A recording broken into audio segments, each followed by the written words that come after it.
From the outside, the small border town looked unremarkable. Braunau am Inn sat quietly along the river, divided from Germany by a narrow line of water. In the late 1800s, it was a place of routine. Customs officers, shopkeepers, and civil servants followed predictable lives. Nothing about the town suggested it would be linked to one of history's darkest chapters. On April 20th, 1889, a child was born there who would later reshape the world in catastrophic ways. His name was Adolf Hitler. At the time, there was nothing remarkable about him. He was the fourth of 6 children born to Alois Hitler and Clara Pölzl. Like many families of the era, loss shaped their household early. Several of the children did not survive infancy. One younger brother, Edmund, died when Adolf was still a child. Family members later recalled that this death changed him. He became quieter, more withdrawn. This shift would matter later. From a psychological perspective, early childhood loss does not create future violence by itself. But experts note that unresolved grief can contribute to emotional isolation. In Hitler's case, that isolation deepened over time. He struggled to form stable peer relationships. Instead, he retreated inward. His father, Alois, was authoritarian and rigid. He expected discipline, obedience, and practical ambition. Adolf did not fit that mold. He showed little interest in business or civil service. His passion leaned toward art, architecture, and German nationalism. This clash mattered. Children raised under harsh authority often internalized resentment. Psychologists studying authoritarian personalities later identified a pattern. Suppressed autonomy can transform into a need for control later in life. At the time, however, this was simply a troubled household. When Alois Hitler died in 1903, Adolf gained freedom for the first time. He left school soon after. He believed his future lay in fine art. With encouragement from his mother, Clara, he applied to the Academy of Fine Arts in Vienna. The rejection was devastating. Not once, but twice he failed to gain admission. Admissions officers noted a lack of skill in depicting people. They suggested architecture instead. Hitler rejected this advice. For him, the rejection felt personal. Here is where a critical psychological pattern begins to form. Failure was not processed as feedback. It was externalized as injustice. Experts later identified this as a cognitive distortion. Blame shifts outward to protect fragile self-worth. This pattern would repeat throughout his life. By the early 1900s, Hitler was living in homeless shelters in Vienna. He survived by selling small paintings. The city exposed him to intense political rhetoric. Nationalism, anti-Semitic propaganda, and conspiracy theories circulated openly. He absorbed them gradually. It is important to clarify something here. Anti-Semitism did not originate with Hitler. It was already embedded in European society. What makes this period significant is how deeply he internalized these ideas. They provided an explanation for his failures. They also offered an identity. This case teaches us an uncomfortable lesson. Extremist ideologies often appeal during periods of personal collapse. They simplify complex problems, they assign blame, and they promise restored dignity. When World War I began in 1914, Hitler volunteered for the German army. Though still an Austrian citizen, he was accepted. For the first time, he found structure and belonging. Military life gave him purpose. It also rewarded obedience. He served as a messenger and received honors, including the Iron Cross First Class. But the war altered him profoundly. Exposure to constant danger hardened his worldview. He began to see conflict as a natural state of existence. Compromise became weakness. Germany's defeat shattered him. When the armistice was announced, he felt betrayed. He embraced a popular conspiracy narrative, the idea that Germany had been undermined from within. This belief would become central to his future actions. After the war, Hitler returned to Munich. Germany was unstable. Economic hardship, political violence, and humiliation dominated public life. The environment was ripe for radicalization. He found work as an army intelligence informant. His assignment was to observe political groups. One of them was the German Workers' Party. Instead of remaining an observer, he became a participant. His speaking ability drew attention. Crowds responded to his certainty. From a psychological standpoint, public speaking became a turning point. It reinforced his sense of superiority. Applause replaced rejection. Belonging replaced isolation. The party soon became his platform. He helped rename it the National Socialist German Workers' Party. The swastika became its symbol. Symbols matter in extremist movements. They simplify identity into visual loyalty. They create emotional attachment faster than ideas alone. In 1923, Hitler attempted to seize power in Munich. The effort failed. He was arrested and tried for treason. Many expected this to end his influence. Instead, it amplified it. During his imprisonment, he dictated Mein Kampf. The book outlined his worldview: racial hierarchy, authoritarian control, national destiny. It was less a plan than a manifesto of grievance. This period is often misunderstood. Prison did not reform him, it refined him. He learned patience, he learned optics. He learned how to operate within systems before dismantling them. When Germany's economic collapse deepened during the Great Depression, his moment arrived. Widespread unemployment created desperation. Fear seeks certainty. Hitler offered simple answers. Many listened. He ran for national leadership and failed. But political maneuvering placed him in power anyway. Once there, he dismantled democratic safeguards methodically. Opposition was intimidated, institutions were repurposed. This transition illustrates a critical warning sign. Democracies rarely fall overnight, they erode incrementally. Legal mechanisms are exploited. Fear silences resistance. By the time alarm sounds, control is already lost. By the mid-1930s, Hitler ruled Germany completely. The consequences of his ideology soon followed. Systematic persecution escalated. Entire populations were targeted. Millions would later lose their lives. But at this stage, few could grasp what was coming. Many believed stability had returned. Others feared speaking out. And some believed the propaganda.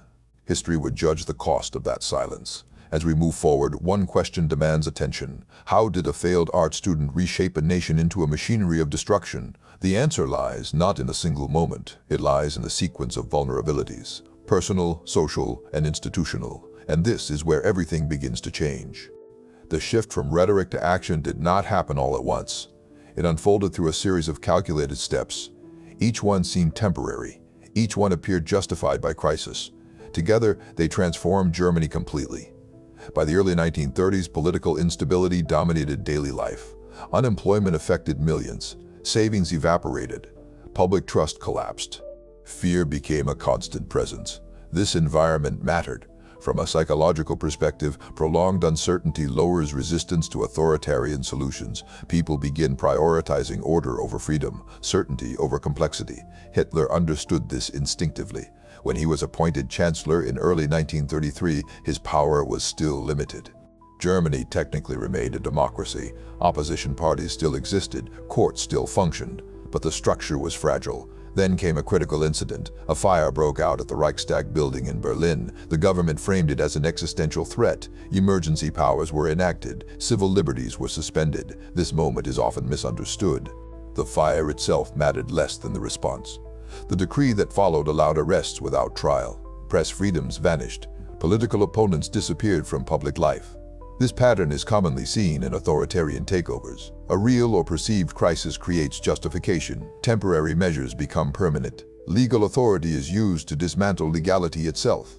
The transformation happens in plain sight. Soon after, elections were held under intimidation. Opposition voices were silenced. Voters faced pressure and fear. The outcome gave the ruling party dominance. Democracy in practice was over. What followed was systematic consolidation. Trade unions were dissolved. Political parties disbanded or were banned. The judiciary was reshaped. Loyalty replaced competence. This process teaches us a critical lesson. Totalitarian systems do not rely solely on violence. They rely on bureaucracy, paperwork, compliance. Once power was centralized, ideology moved from speech to policy. Racial classification became law. Citizenship was redefined. Entire groups were excluded from public life. Discrimination was normalized. At first, many people rationalized these changes. They believed it would not affect them. They trusted institutions to self-correct. They focused on economic recovery. That normalization proved fatal. From a psychological standpoint, gradual escalation numbs moral resistance. Small injustices become background noise. Outrage fades with repetition. Silence spreads. This mechanism enabled later atrocities. By the late 1930s, persecution intensified. Businesses were seized. Families were displaced. Communities were fractured. Violence became organized. The state reframed cruelty as necessity. Propaganda played a central role. Language was sanitized. Targets were dehumanized. Responsibility was diffused. This use of language is critical to understand. Words shape moral boundaries. When people are described as threats, empathy erodes. When harm is described as policy, conscience disengages. The system sustains itself. In 1939, global conflict erupted. Expansionist ambitions turned outward. Military aggression was framed as defense. Territorial seizures followed. War became constant. With war came scale. Occupation policies intensified ideological enforcement, forced labor expanded, detention systems grew, industrialized harm followed. It is essential to maintain clarity here. These outcomes were not accidental. They were the logical result of unchecked power combined with extremist belief. Each earlier step made the next possible. There were many moments to intervene. As the war progressed, resistance grew. So did paranoia. Internal purges intensified.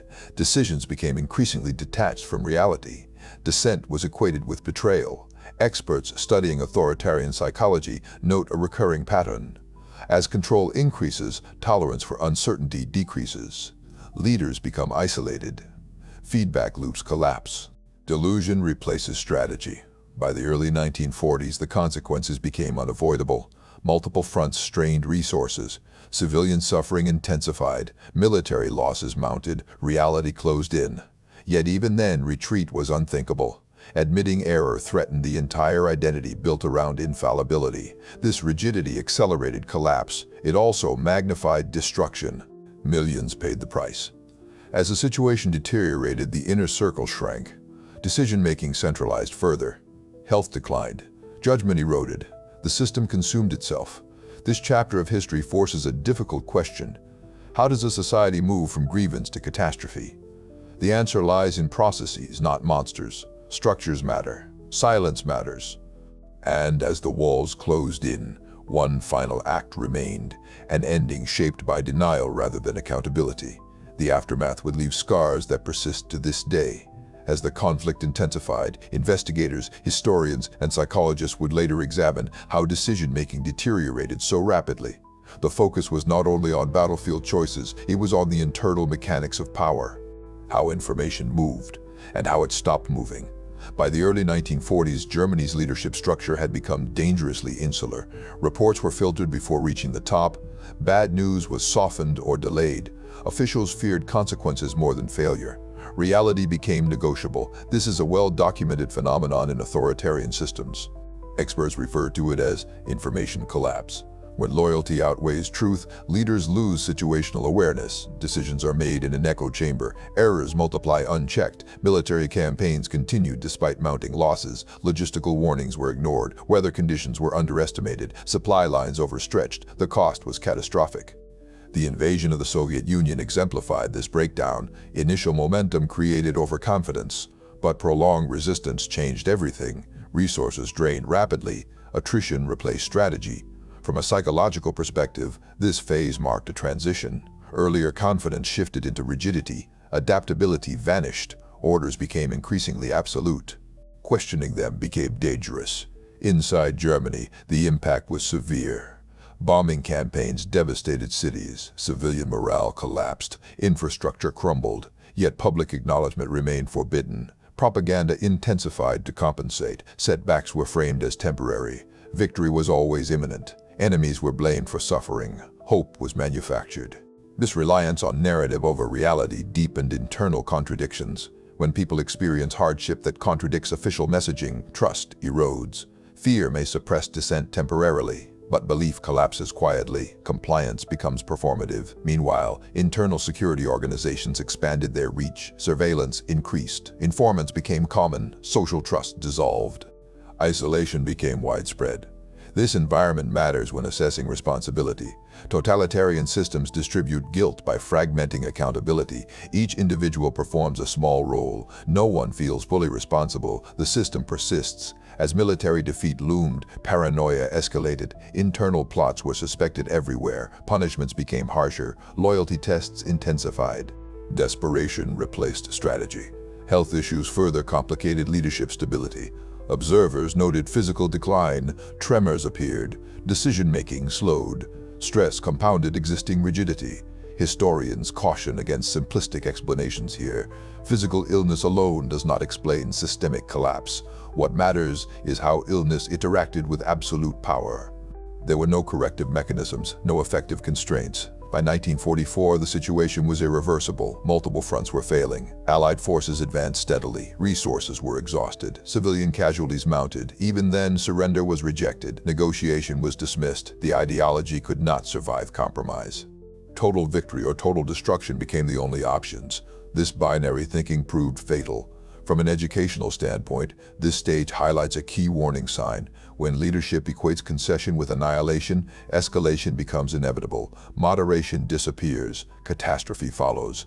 History repeats this pattern often. As defeat closed in, the inner circle fractured. Some attempted late resistance. Others fled. Trust evaporated completely. The structure imploded from within. What followed was not resolution, but collapse. Cities fell. Communications failed. Authority disintegrated. The consequences were immediate and brutal. And yet, even at the end, accountability remained elusive. Blame was deflected outward.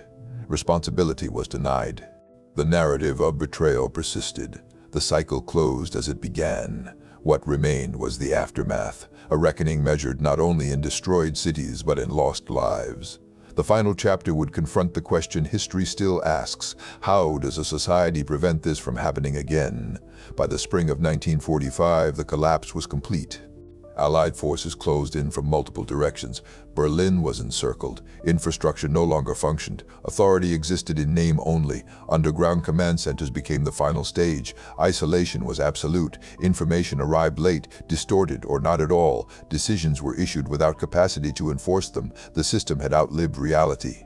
In those final weeks, denial replaced strategy entirely. Orders demanded impossible counterattacks. Units that no longer existed were referenced. Maps reflected wishful thinking rather than conditions on the ground. This detachment marked the end point of absolute power. From a psychological standpoint, this was not sudden. Experts describe it as terminal rigidity. When identity is fused with ideology, collapse feels existential. Admitting failure becomes psychologically intolerable. Self-destruction appears preferable to accountability. On April 30th, 1945, Adolf Hitler ended his life alongside Eva Braun. The act was framed internally as defiance. In reality, it was avoidance. There would be no public reckoning, no admission of responsibility. The war in Europe ended days later. What followed was the slow uncovering of scale. Detention facilities, mass graves, survivor testimony. The magnitude of human loss stunned the world. 6 million Jewish people lost their lives during the Holocaust. Millions of others were also persecuted. Entire communities were erased. The damage extended far beyond numbers. It is essential to address responsibility clearly. These outcomes were not the result of one individual alone. They require participation at every level. Officials, professionals, neighbors, systems function because people operate them. This case teaches us a critical educational lesson. Extremism does not begin with mass violence. It begins with language, with exclusion, with tolerated dehumanization. Psychologists studying post-war Germany identified recurring warning signs: charismatic certainty replacing evidence, scapegoating during economic stress, normalization of cruelty through policy, silencing of dissent framed as unity. The aftermath reshaped global institutions. War crimes trials established legal precedent. Genocide was formally defined. Human rights frameworks expanded. Memory became a responsibility. Germany underwent a long process of reckoning. Denazification removed symbols and structures. Education emphasized historical accountability. Public remembrance became institutionalized. Silence was no longer acceptable. This process remains ongoing. Memory fades without reinforcement. New generations face different pressures. The conditions that enable extremism can return. History does not repeat, but it echoes. Forensic psychologists emphasize prevention over punishment. Early intervention matters. Critical thinking education matters. Independent institutions matter. So does moral courage. One of the most dangerous myths is inevitability, that this outcome was unavoidable. It was not. There were countless moments of choice. Silence was one of them. As viewers, we are not distant observers. We are participants in the present. The lesson is not historical curiosity. It is vigilance. It is responsibility. This story is not about fascination with darkness. It is about recognizing how ordinary failures accumulate, how fear reshapes values, how power corrodes judgment, and how easily humanity can be lost. Understanding this case is not optional history, it is preventative knowledge, because the conditions that enabled it were human, and they still exist.